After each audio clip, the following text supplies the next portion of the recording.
लब्धलभ्याय ते नमः। भव भव में मुनिराज बनूं मैं, यही भावना है। भव भव में जिन धर्म गहूँ मैं, यही भावना है। बाल ब्रह्मचारी मुनि हों, रत्नात्रय वर दो।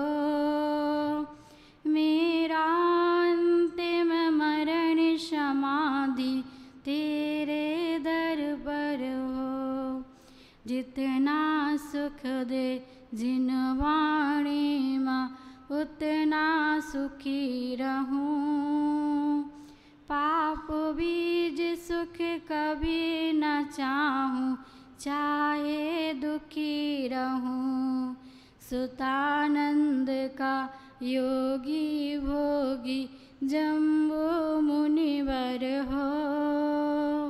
मेरा अंतिम मरण समाधि तेरे दर पर हो। तेरी छत्र छाया भगवन मेरे सिर पर हो। मेरा अंतिम मरण समाधि तेरे दर पर हो। बोले अनंतानंत सिद्ध परमेष्टि भगवान की। मंदिर जी के मूल नायक श्री शांतिनाथ भगवान की। 24 तीर्थंकर भगवान की। गुरु नाम गुरु गणाचार्य गुरुवर श्री क्षौट विराग सागर जी महाराज की। परमोपकारी मंग गुरुवर आचार्य भवन शिक्षाट विभव सागर जी महाराज की। बादशाह मूर्ति सम्यक्त वदनी आरिका माशरम श्री माता जी की। 3 करोड़ करोड़ महामुनिराजों की।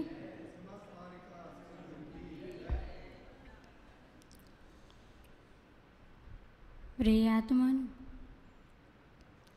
चलते हैं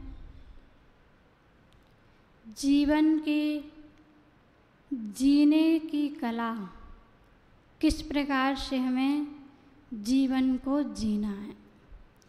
तो आचार्य भगवान कहते हैं इस संसार में 3 प्रकार के मनुष्य पाए जाते हैं।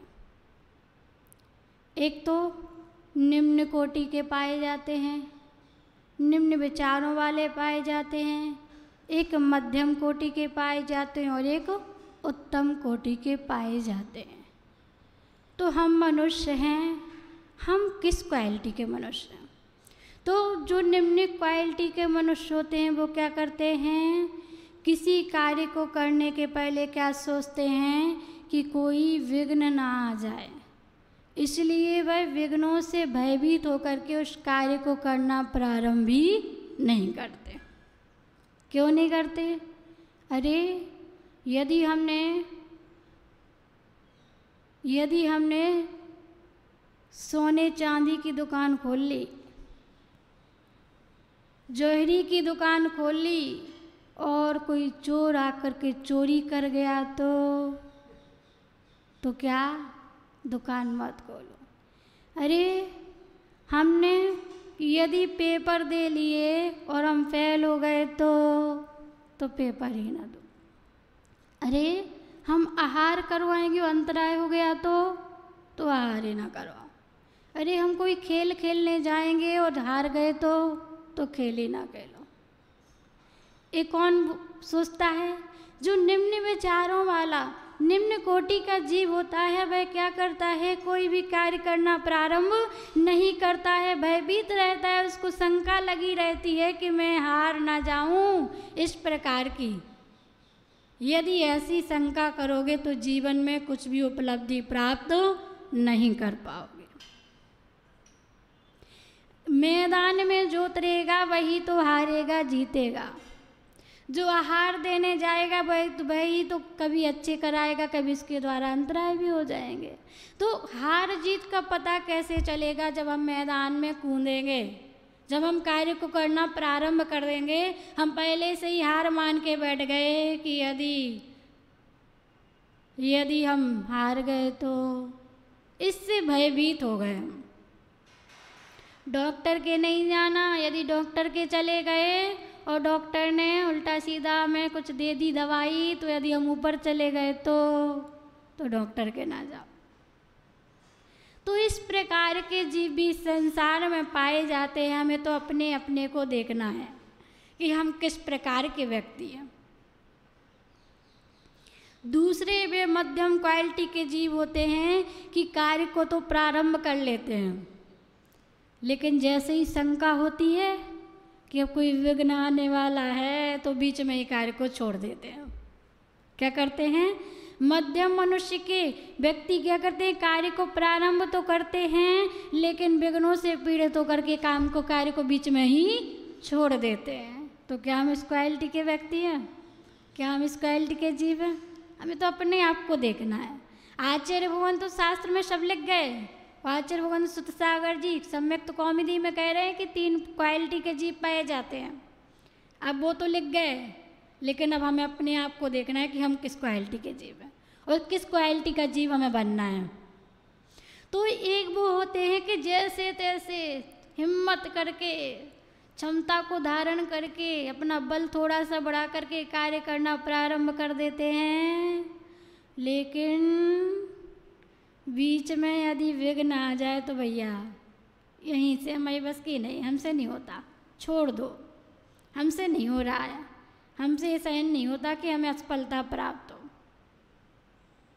अब जब तुम कोई कार्य करोगे तो कभी सफलता भी प्राप्त होगी, कभी असफलता भी प्राप्त होगी। जीवन जियोगे तो कभी सुख भी आएगा, कभी दुख भी आएगा। जीवन जियोगे तो कभी समस्या भी आएगी, कभी समाधान भी प्राप्त होगा। अब जीवन जीना ही बंद कर दो। और इस क्वालिटी के जीव भी क्या कर लेते हैं? जीवन से हाथ धो लेते हैं। अर्थात उनके इतने भयभीत हो जाते हैं, इतने डर जाते हैं कि फिर वो उनको कोई उपाय नहीं दिखता, तो वो क्या सोचते हैं? इस जीवन को ही छोड़ दो, इस जीवन को यहीं समाप्त कर दो, जिससे हमें अब कष्ट नहीं हो गए। लेकिन वो व्यक्ति ये नहीं समझता कि तुम यहाँ से तो बच गए, लेकिन अब यहाँ से जाने के बाद जब तुम अपने आप अपना मरण कर लोगे, आत्महत्या कर लोगे, सुसाइड कर लोगे, तो तुम और दुख वाले गति में जाओगे और नरक गति में जाओगे। वहाँ तो तुम्हें मरने का भी मौका नहीं मिलेगा। वहाँ से तुम्हें कौन बचाएगा? यहाँ तो तुम्हें इतना मौका मिल गया कि तुमने अपने आप का मरण कर लिया, अपने आप को मृत्यु को प्राप्त करा लिया, तुम्हें ऐसे साधन भी मिल गए।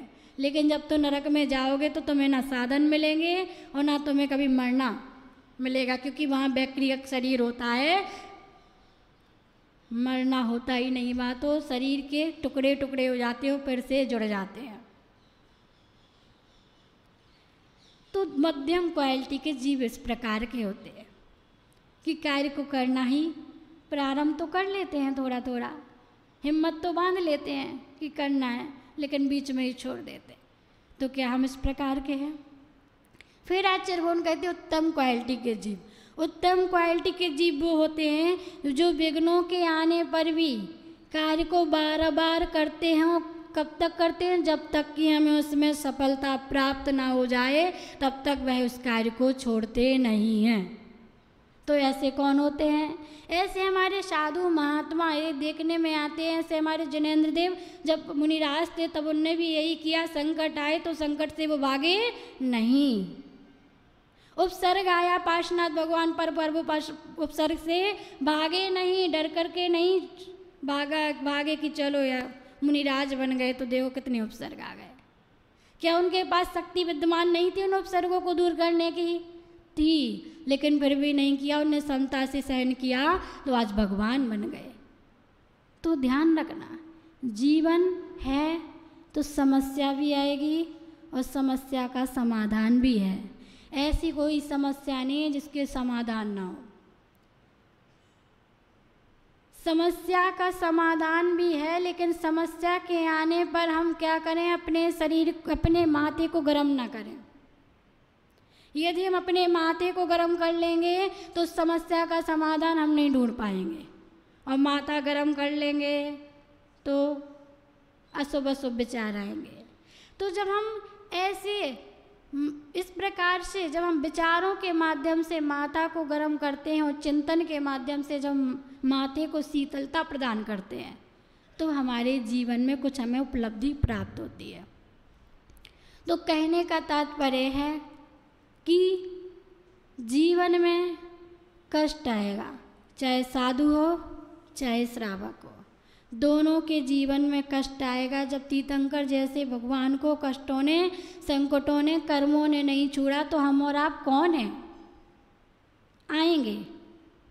लेकिन कष्ट के समय में कष्ट को याद न करो, कष्ट को इस प्रकार से सहन करो कि वह कष्ट का कारण न बन के कष्ट का निवारण करना बन जाए। कष्ट के समय तुम इष्ट को याद कर लो। यदि तुमने कष्ट के समय इष्ट को याद कर लिया तो वह कष्ट तुम्हारा कष्ट नहीं रहेगा, वह कष्ट इष्ट के रूप में परिवर्तित हो जाएगा। याद रखना, जीवन में कुछ इस प्रकार के व्यक्ति होते हैं, हम और आप जैसे, कि विपत्ति आती है तो कहते हैं, सहते नहीं हैं। क्या कहते? इसको कह दिया, अरे हमारे बीमारी आ गई, अरे हमारे ऊपर देखो इतना संकट आ गया, अरे हमारे यहाँ चोरी हो गई। क्या हो गया? विपत्ति आई तो क्या करना प्रारंभ कर दिया? कहना प्रारंभ कर दिया। कहने से क्या मिलेगा? शांति मिलेगी तो कह दो। कोई तुम्हारी विपत्ति को दूर कर देगा तो कह दो। अरे कहना नहीं, सहना है। जो कहता है वो कष्टों को और बांधता है और कष्ट को प्राप्त होता है। जो कष्टों को सह लेता है वो इष्ट को प्राप्त करके एक दिन इष्ट हो जाता है। तो कष्ट, अब कहना भी है तो किस प्रकार से कहना है? कहना भी है तो किस प्रकार से कहना है? कष्ट जीवन में आया है, यदि हम कष्ट को ऐसा कहो कि प्रार्थना बन जाए और कष्ट को ऐसा सहो कि साधना बन जाए। समझ रहे हो ना? कहना है तो प्रभु से कह दो, सहना है तो ऐसे सह लो कि चलो हमारे ऊपर एक उपसर्ग आया है। जब पार्श्वनाथ भगवान के ऊपर उपसर्ग आया उन्हें सहा है समता के साथ, लेकिन हमारे ऊपर तो ऐसे उपसर्ग भी नहीं आ रहा कि कोई अग्नि बरसाए, कोई ओले बरसाए, कोई बारिश करे, कोई कुछ करे, नहीं आ रहे ना। लेकिन फिर भी हमसे सहन नहीं होता है। थोड़ी सी बात हो जाती है तो हमसे सोचने लगते हैं कि हमसे ज़्यादा दुखी तो इस संसार में कोई है ही नहीं। सबसे ज़्यादा दुख तो भगवान ने हमें दिए हैं। सारे दोषों का, सारे दुखों का किसको दोषारोपण कर देना? भगवान को।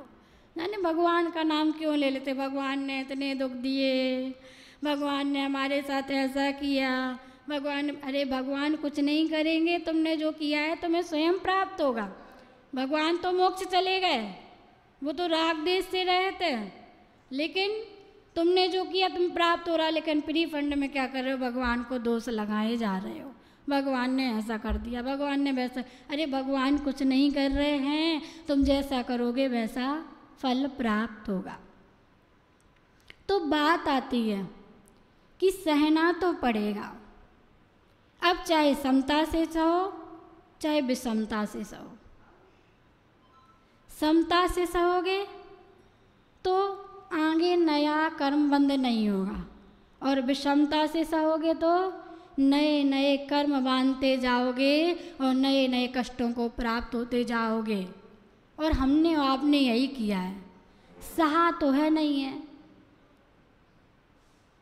हमारे मस्तिष्क पर ऐसी कोई अग्नि नहीं जला रहा है गजकुमार मुनिराज की तरह है कि हमारे मस्तिष्क पर किसी ने सिगड़ी जला दी। आज तो सिगड़ी घर पर भी नहीं जलती है, मस्तिष्क पर कौन जलाएगा? सिगड़ी तो आज घर पर भी नहीं जलती है, मस्तिष्क पर कौन जलाएगा? फिर भी हमारे ऊपर सिगड़ी भी नहीं जल रही है, लेकिन फिर भी हमारा मस्तिष्क इतना गर्म हो जाता है कि यदि उस पर रोटी भी सेंकी जाए तो वो भी सिक जाएगी। क्यों? क्यों ऐसा? क्योंकि हमने विचार ही नहीं किया। याद रखना, प्रतिकूल समय में जब हमारे जीवन में संकट आए तो वो महान पुरुष होते हैं कि संकट के आने पर भी अपनी साधना में संलग्न रहते हैं। देखा है ना साधुओं को, संकट आया, फीवर आया, लेकिन अपनी साधना में संलग्न है। ऐसा नहीं किया कि रहने दो भैया, हमसे सहन नहीं हो रहा। और हम और आप क्या करते हो? फीवर आ जाए तो आज मंदिर नहीं जा रहे, फीवर आया है ना, आज पूजा नहीं कर रहे, बुखार आ गया है। क्यों अशोक जी, है ना, आज पैर में दर्द हो रहा है, घुटने में दर्द हो रहा है, मंदिर नहीं जा रहे। आज निद्रा देवी सता रही है, चलो प्रवचन में नहीं जा रहे। क्यों? कहाँ गई साधना? संलग्न होना था ना साधना में। तुमने तो कर्म आया और कर्म का इतने अच्छे से स्वागत कर लिया कि वो तुम्हारे मन में और तुम्हारे शरीर में आकर के बैठ गया। अब वो ना तुम्हें मन से जाने दे रहा है कहीं अच्छे कार्यों को करने के लिए, और ना ही तन से जाने दे रहा है। अब तुम्हारे मन को ही उसने रोक लिया है, तो तुम्हारा तन कहाँ से जाएगा? क्योंकि हम तो मन की सुनते हैं। किसकी सुनते हैं? हम मन की सुनते हैं। तो मन को ही रोक लिया उस कष्ट ने, तो बताओ फिर हम तन को कैसे ले जाएंगे मंदिर तक? तो हम तो इतने अच्छे हैं कि यदि कोई विपत्ति आ गई ना, तो पहले भगवान को छोड़ दो। कौन सी विपत्ति आ गई? ऐसी वाली विपत्ति के शरीर में कोई कष्ट आ गया तो इष्ट को छोड़ दो। और यदि और कोई विपत्ति आई तो प्रभु प्रभु, बस प्रभु की भक्ति करो ताकि कष्ट दूर होगा। क्यों? ये दो प्रकार की बुद्धि हमारी क्यों चलती है? कभी तो हम दुख में ही प्रभु को याद करते हैं और कभी दुख में हम प्रभु को भी भूल जाते हैं। और इतने दोष लगाते हैं दिन रात, टीवी देख देख के। टीवी में जितना जो पात्र टीवी में भगवान को देते रहते ना दोष, भगवान आपने ऐसा किया, भगवान आपने ऐसा किया, वैसे ही हम भी सीख गए। कुछ हुआ तो भगवान हमने आपकी इतने दिन तक भक्ति की थी, इतने दिन तक पूजा की, आपने क्या दिया? अब नहीं आएंगे हम आपके पास। अरे भैया, भगवान को दोष देना प्रारंभ कर दिया। भगवान को दोष देने से कुछ प्राप्त होने वाला नहीं है। तुम तो एक काम कर लो, या तो कर्म आया है तो उसको आराम से निकाल दो, और कर्म नहीं आया है तो उसको बुला लो कि जल्दी आओ, अभी हमें सामर्थ्य तुम्हें झेलने की, अभी हमारे शरीर की क्षमता है कि तुम्हें हम झेल लें, तुम जल्दी अभी अभी आ जाओ, पर वृद्धावस्था में मुझे परेशान मत करना। साधु संत क्या करते हैं? कर्मों को बुलाते हैं।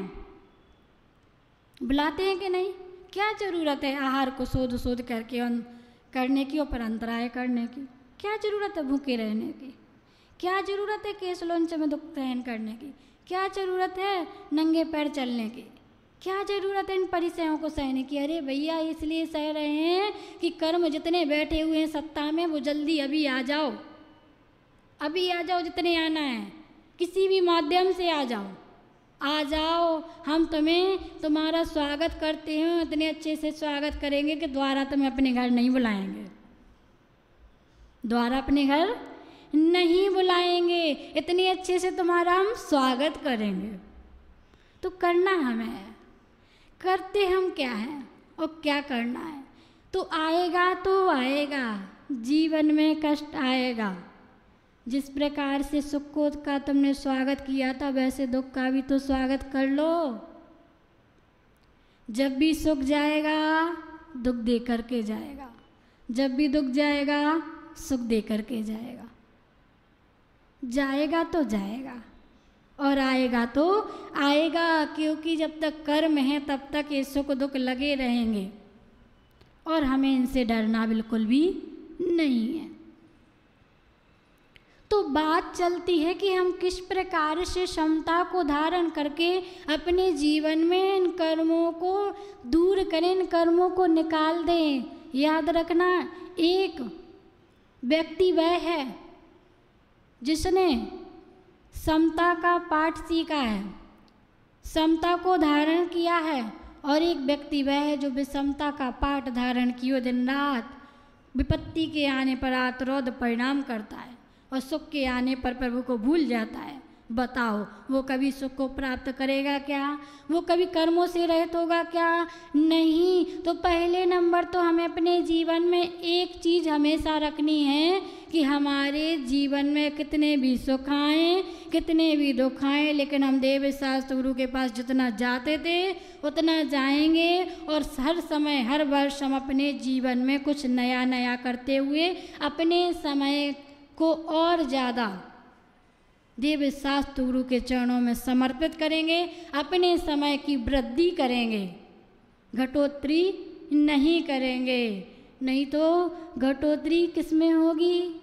भोजन में नहीं होगी, दुकान में नहीं होगी, ऑफिस में नहीं होगी, लेकिन वो सारी कटौती किस में करनी है?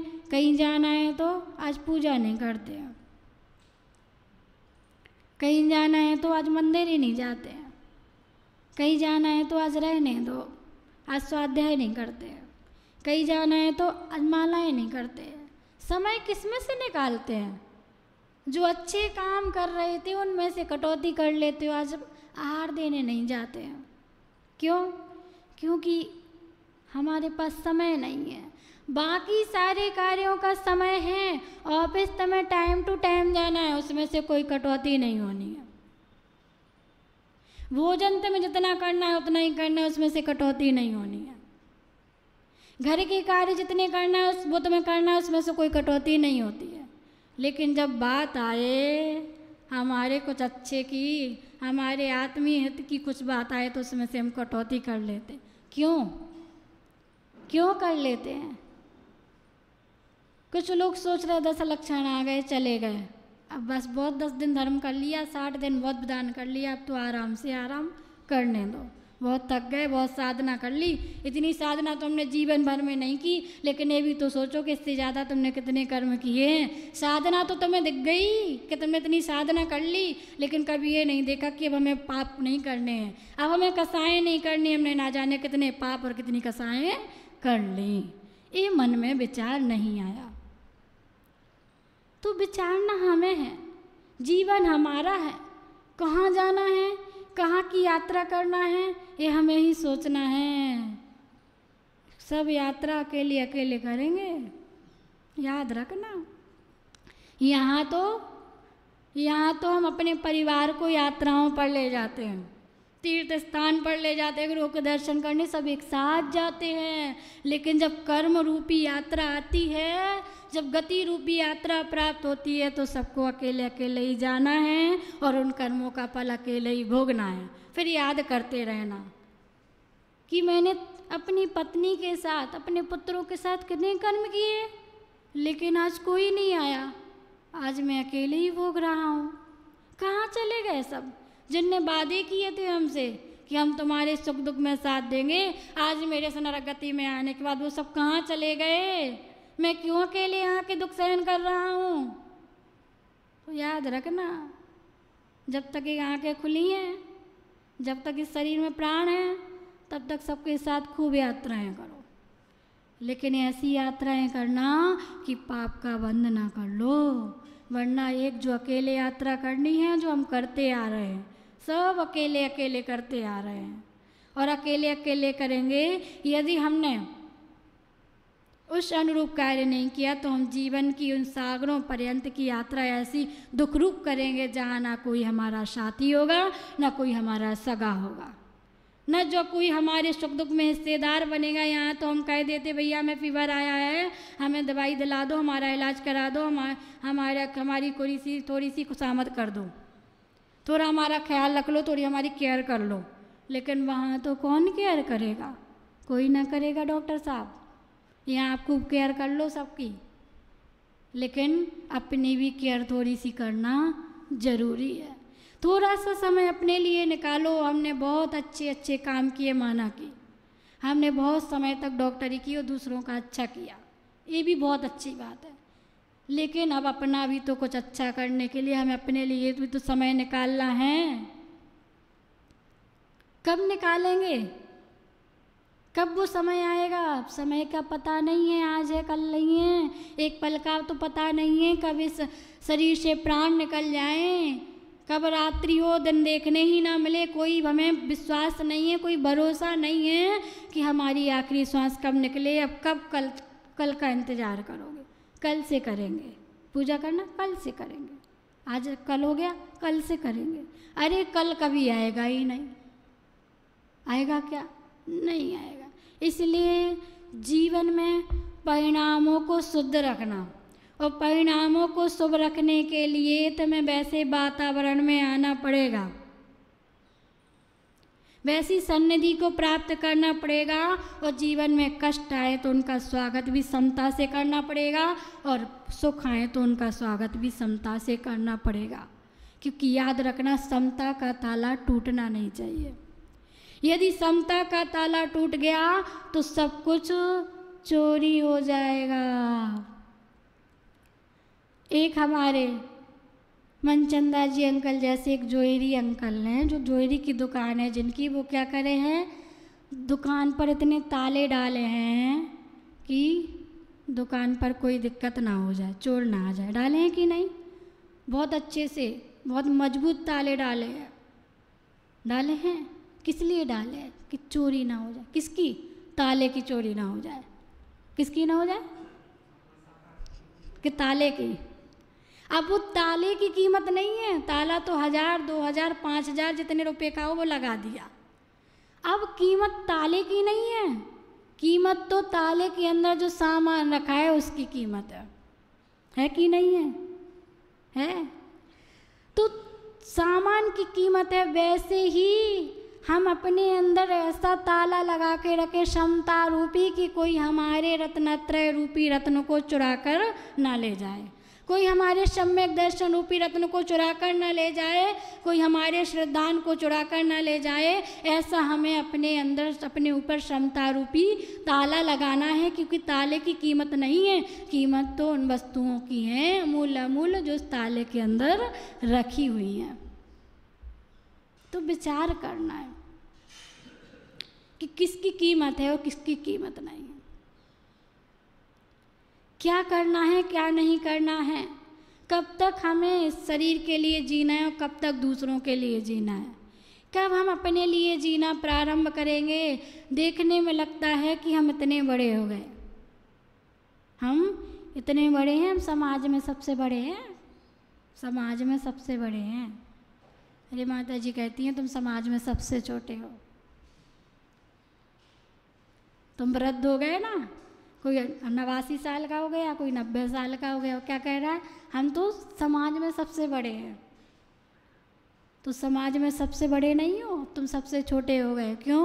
तुम्हारी 90 साल की आयु तो निकल गई, अब गिनी चुनी जितनी बची होगी तो तुम छोटे हुए कि बड़े हुए, बताओ। लेकिन हम कौन सी दुनिया में जीते हैं? हम क्या करते हैं, बर्थडे आता है हम बर्थडे मना लेते हैं, क्यों? आज हमारा बर्थडे है। अरे भैया सोच लो, आज तुम्हारा 1 साल का मोहर हो गया, तुम बर्थडे की खुशी मना रहे हो।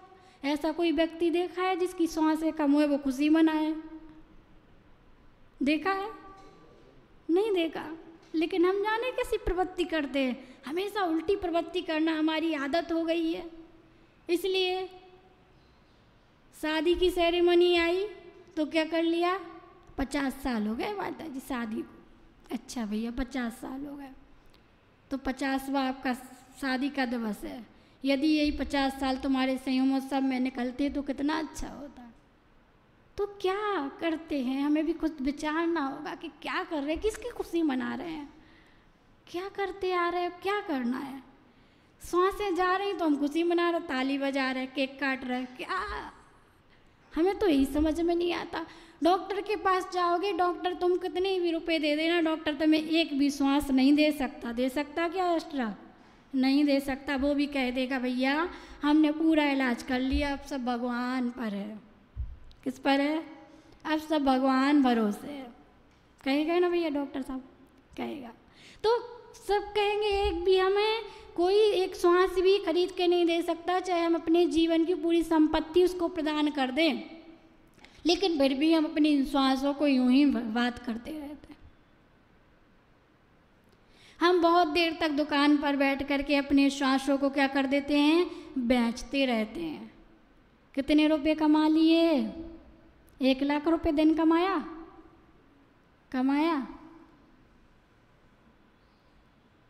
लेकिन कितनी श्वासें बर्बाद कर दी, कितनी श्वासें बर्बाद कर दी। वे श्वासें ला कर के कौन देगा? जीवन की पूरी अमूल्य संपत्ति दे देना, सबकी मंगा के दे देना, लेकिन कोई भी तुम्हें एक श्वास देने वाला नहीं है। अब क्या करें बताओ? जो है उसका हमने मूल्य समझा ही नहीं है, इन श्वासों का हमने मूल्य समझा ही नहीं है, इसलिए इन श्वासों को हमने यूं ही गवा दिया। कोई मिल गया तो घंटों घंटों बैठ करके जाने जमाने की हमने चर्चाएं कर ली, जिसका कोई औचित्य नहीं है, जिसका कोई फल प्राप्त नहीं होना है, जिससे नए कर्म का बंदी होना है। किसी की निंदा कर ली, किसी की जाने क्या क्या कर लिया।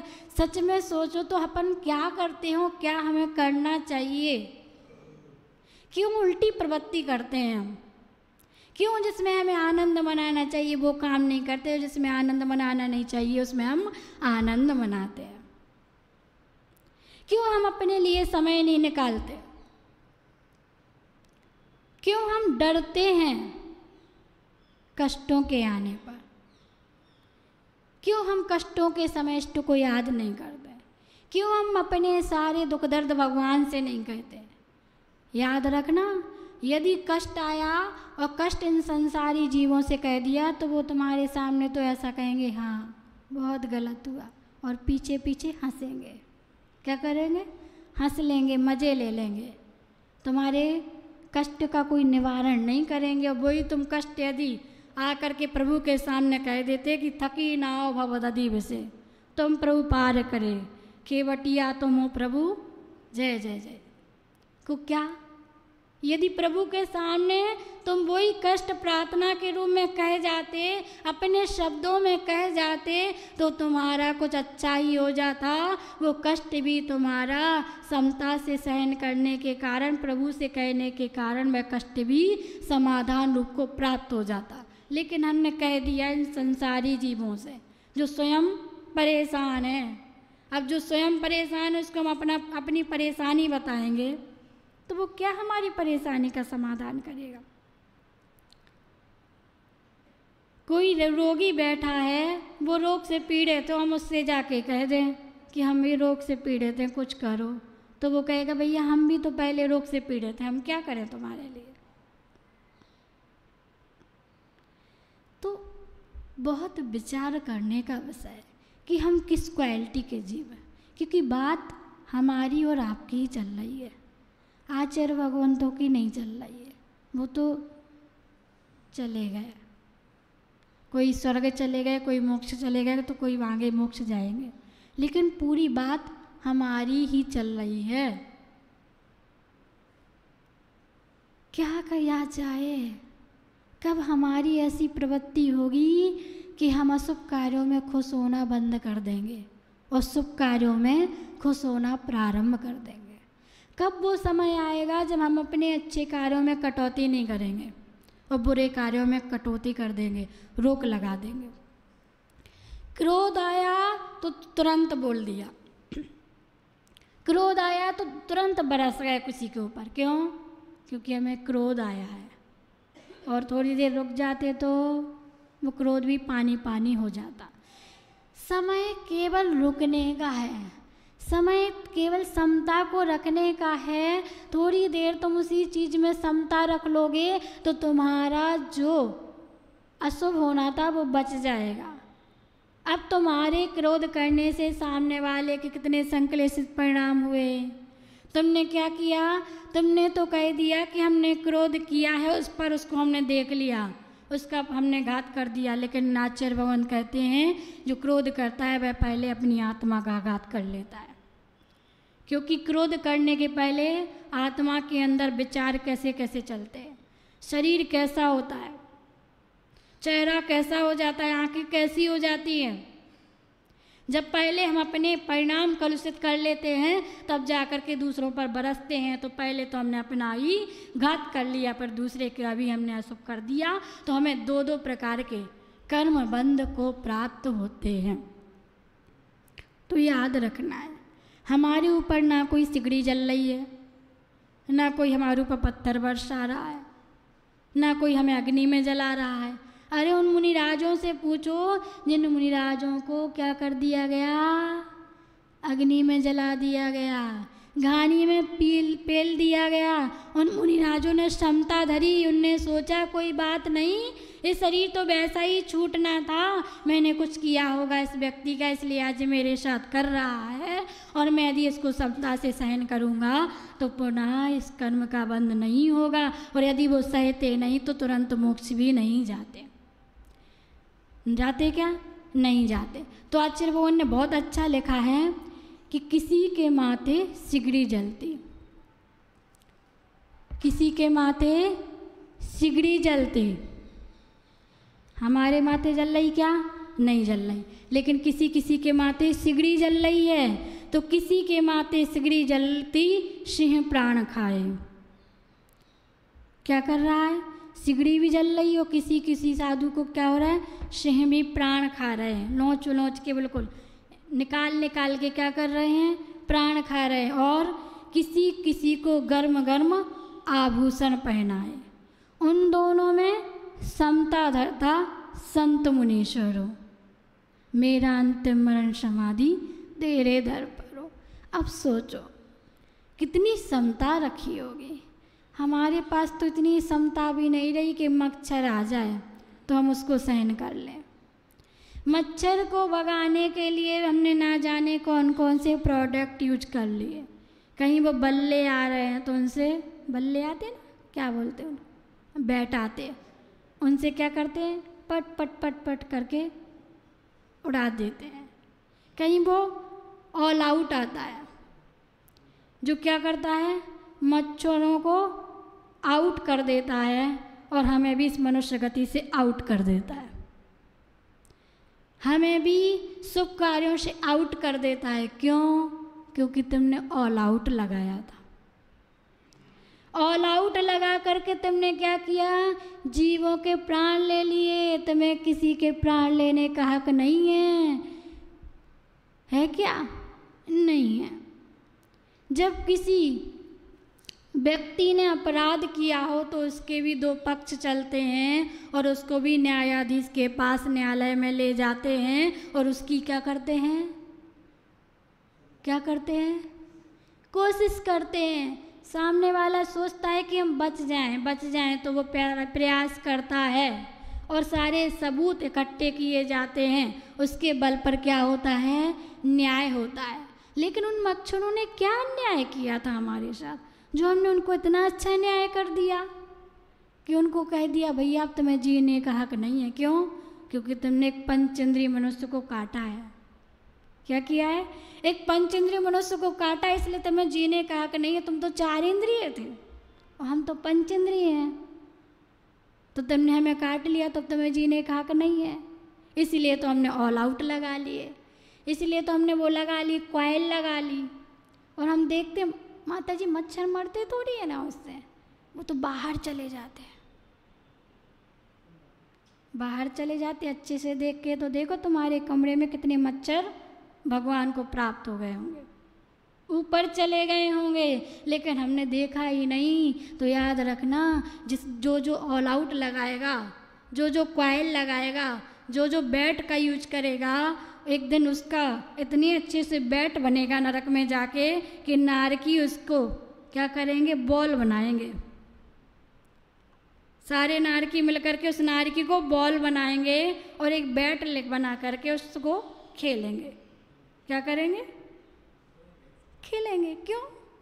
क्योंकि तुमने जीवों को बैट बना बना के उनके प्राण लिए।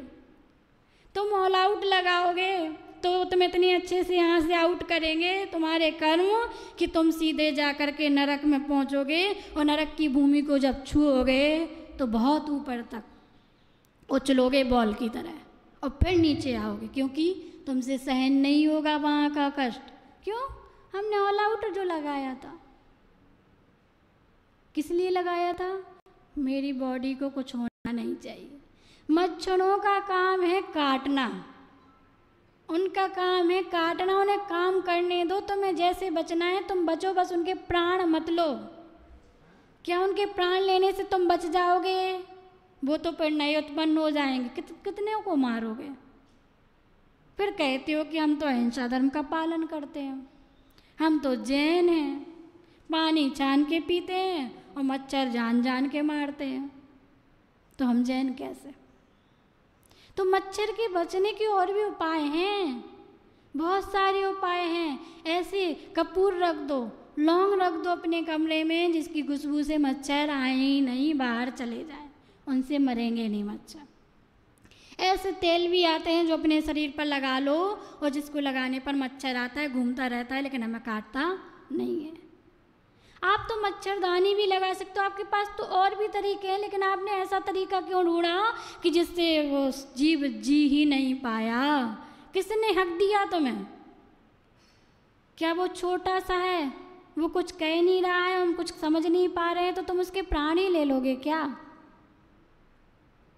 तो ये हमारी समता नहीं है, ये हमारी विषमता का परिचय है। नए नए प्रोडक्ट बनते रहेंगे जीवों के घात करने के लिए, लेकिन हम जैनी हैं और हमारा धर्म है और हम धर्मात्मा हैं, और धर्मात्मा का लक्षण होता है दया करना, चाहे वह छोटा जीव हो चाहे बड़ा जीव हो। तो हम कैसे धर्मात्मा हो, कैसे जैन धर्म के अनुयायी? तो याद रखना, कोशिश कर लेना कि हम ऑल आउट नहीं लगाएंगे, और ना ही साधु संतों से कहेंगे माता जी ऑल आउट लगाए थे, उससे मच्छर मरते नहीं हैं, उससे तो जीते हैं, चिंता नहीं करो। अरे भैया कोई नहीं चाहिए, कोई आउट नहीं चाहिए, कोई ऑल आउट नहीं चाहिए। हम जानते हैं कि हमें कैसे अपना बचाव करना है। बचाव करो तो ऐसे करो कि सामने वाले के प्राण भी ना जाए, अपनी भी रक्षा हो जाए। कोई शत्रु नहीं आया है जो तलवार लेकर आया हो तुम्हारे सामने कि नहीं यदि इसको हम इसके साथ युद्ध नहीं करेंगे, इसको मारेंगे नहीं तो ये मुझे मार डालेगा। ऐसा शत्रु कोई नहीं आया तुमसे युद्ध करने। मच्छर आए हैं, एक छोटा सा जीव तुमसे क्या युद्ध करेगा? तुमने उससे युद्ध करने के लिए बैट मंगा लिए, कहाँ गई दया? फिर कहते हो हम तो जैन धर्म के अनुयायी हैं, जिनेंद्र देव गुरु शास्त्र को हम मानते हैं, हमसे ज़्यादा धर्मात्मा तो कोई है ही नहीं। तो समझना पड़ेगा, प्राणी मात्र के प्रति दया का भाव रखना होगा। तो हमें हर चीज़ में सोचना है कि हमारे कारण किसी जीव की विराधना ना हो जाए, और यदि अज्ञानवश हो जाए तो उतना कष्ट होना चाहिए जितना कष्ट हमारे घर के सदस्यों के जाने पर हमें कष्ट होता है, उतना कष्ट होना चाहिए एक छोटे से जीव के जाने पर भी। देख के नहीं चले चींटी मर गई, चींटी तो मरती रहती हैं, क्या उनका काम ही है, वो तो जन्मेंगी पैर के नीचे आएंगी मरेंगी, कहाँ तक देखें हम इसलिए थोड़ी आंखें मिली हैं कि हम नीचे ही नीचे देखते रहें। नहीं भैया, वो भी जीव हैं, तुम भी चींटी बनोगे, हम भी चींटी बनेंगे, बन चुके। कभी हाथी बन गए तो इतना बड़ा शरीर ले लिया, कभी चींटी बन गए तो इतना सा शरीर ले लिया। आत्मा सबकी वही है, बस कर्म के अनुसार सबको शरीर और सबको गतियाँ प्राप्त हुई हैं। लेकिन आज हम सबके दुख को अपना दुख नहीं समझेंगे तो फिर हमारे जीवन में दुख ही दुख आएंगे। जिस दिन हम अपने दुख को अपने दुख जैसा सबका दुख समझने लगेंगे, उस दिन हम किसी भी प्राणी के प्राण नहीं लेंगे। और यदि हमारे कार्य करने पर, देखकर करने पर भी हमारे द्वारा घात हो जाएगा तो हम पश्चाताप करेंगे, हमारे आंसू झड़ेंगे, हम प्रायश्चित लेंगे कि बताओ आज मेरे द्वारा ये हो गया। वरना सोचो कोई नहीं, घास पे चलो, क्या दिक्कत है? एक इंद्रिय जीव है, उसकी तो एक इंद्रिया है, 5 इंद्रिया थोड़ी ना। एक इंद्रिय को करो तो थोड़ा कम पाप लगता है, कोई दिक्कत नहीं। पैरों को रिलैक्स होना चाहिए, इसलिए घास पर चलते रहो क्योंकि अच्छा लग रहा है। डॉक्टर कहते हैं घास पर चलना शरीर के लिए लाभदायक है। ठीक है, मान लो डॉक्टर की बात, चल लो आराम से घास पर, कुछ नहीं कहेगा, घास कुछ नहीं कहेगी, अंदर अंदर अपने भाव खराब करेगी और भाव खराब करके तुम्हारी शत्रु बन जाएगी और तुम्हारे ब्लड में आकर के शत्रुता निभाएगी, तुम्हारे ब्लड को दूषित करेगी, तुम्हें नए नए रोग पैदा करके जाएगी।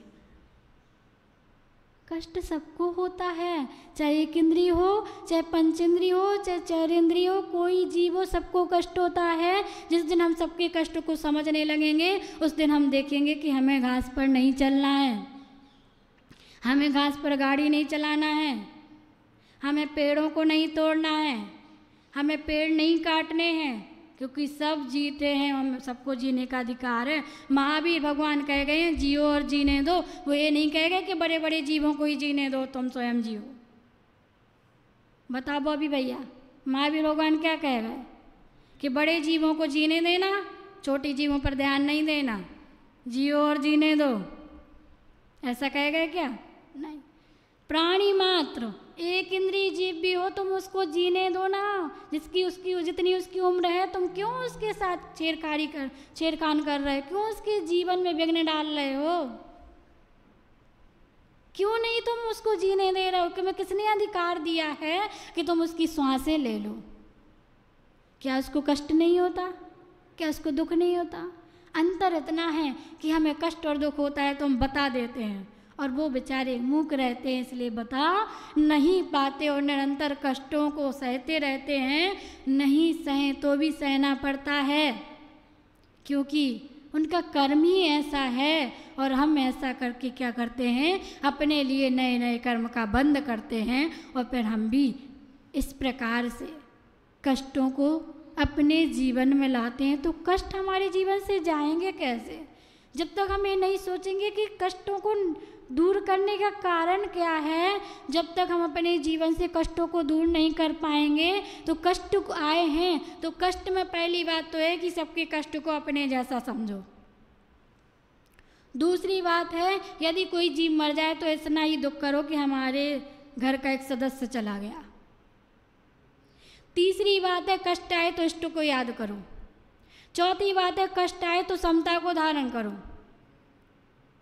पांचवी बात है कि जब कष्ट आए तो कष्ट प्रभु से ऐसे कह दो कि वह कष्ट तुम्हारा प्रार्थना और साधना रूप में परिवर्तित तो हो जाए। कहने में कुछ नहीं रखा, कहना है सो प्रभु से कहो, और सहना है तो साधना बन जाए ऐसे सहो। क्योंकि कष्ट तो आएंगे, कर्म हमने किए हैं, कर्म हमें भोगने पड़ेंगे। हम कर्म करें वहाँ फल भोग लो, ऐसा हो नहीं सकता।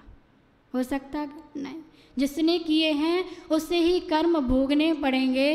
इसलिए अब बस एक ही कार्य करो कि कष्ट आया है तो कष्ट को ऐसे निकाल दो कि वह पुनः बंधु को प्राप्त ना हो पाए। और हम अपने जीवन में इतने अच्छे से अपने जीवन को जिएं कि हम पानी भी रखें तो खुला ना रखें। क्यों?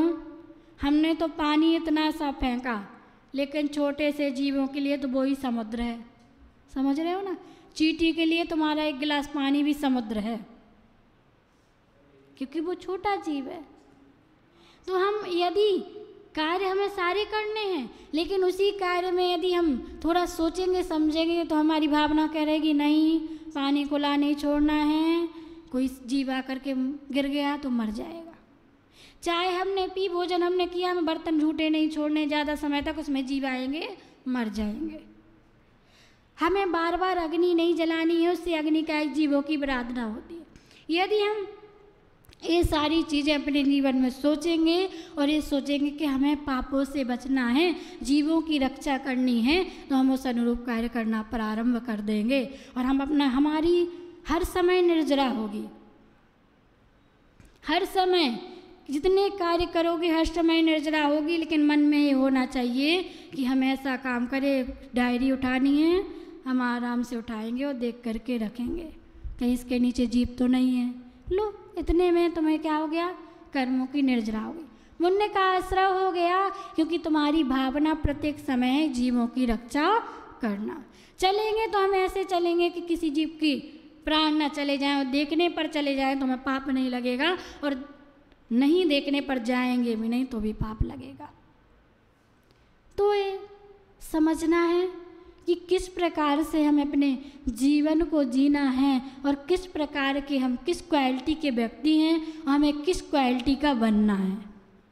जब हम उत्तम क्वालिटी के मनुष्य बन जाएंगे और उत्तम क्वालिटी के मनुष्य बन करके कष्टों से डरेंगे नहीं, कष्टों को सहेंगे और कहेंगे तो प्रभु से कहेंगे और सहेंगे तो ऐसे सहेंगे कि प्रार्थना और साधना बन जाए, तब हमारे जीवन की सार्थकता है। तो याद रखना, आज हमने बताया कि मनुष्य कितनी कितनी क्वालिटी के होते हैं और आप और हम कौन सी क्वालिटी के मनुष्य हैं और हमें किस क्वालिटी का बनना है, इस पर हमें विचार करना होगा।